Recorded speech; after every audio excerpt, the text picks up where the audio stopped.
ഒരുപാട് പ്രതിസന്ധികളെ അതിജീവിച്ചാണ് ISL 10ാം സീസണിൽ കേരള ബ്ലാസ്റ്റേഴ്സ് ഇതുവരെ മുന്നോട്ട് പോയതെന്ന് എല്ലാവർക്കും അറിയാവുന്ന കാര്യമാണ്. പരിക്കും വിലക്കും ടീമിനെ ബാധിച്ചെങ്കിലും അതിലൊന്നും ബ്ലാസ്റ്റേഴ്സ് തളർന്നില്ല എന്നതാണ് ഏറ്റവും പ്രധാനപ്പെട്ട കാര്യം. 6 മത്സരങ്ങളിൽ ഇറങ്ങിയ കേരള ബ്ലാസ്റ്റേഴ്സ് അതിൽ 4 വിജയവും 1 സമനിലയും 1 തോൽവിയും വഴങ്ങി നിലവിൽ ലീഗിൽ 2ാം സ്ഥാനത്താണ് ഇപ്പോൾ നിൽക്കുന്നത്.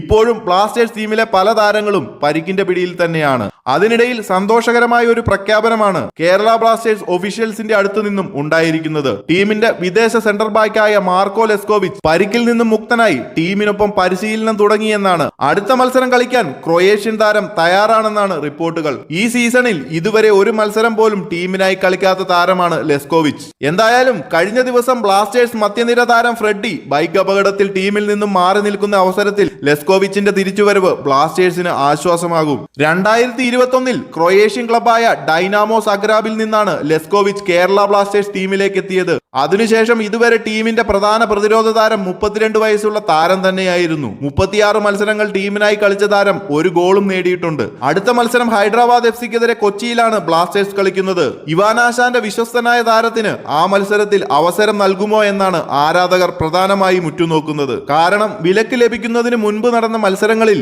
മികച്ച പ്രകടനമാണ് പ്രതിരോധ താരമായ 25-കാരൻ മിലോസ് നടത്തിയത്. അടുത്ത മത്സരത്തിൽ വിലക്ക് മാറി മിലോസും തിരിച്ചെത്തുന്നതോടെ ആദ്യ 11-ൽ അവസരം ലഭിക്കുമോ എന്ന് കണ്ടറിയണം. കൂടുതൽ ISL അപ്ഡേറ്റുകൾക്കായി ചാനൽ മറക്കാതെ ഒന്ന് സബ്സ്ക്രൈബ് ചെയ്യുക.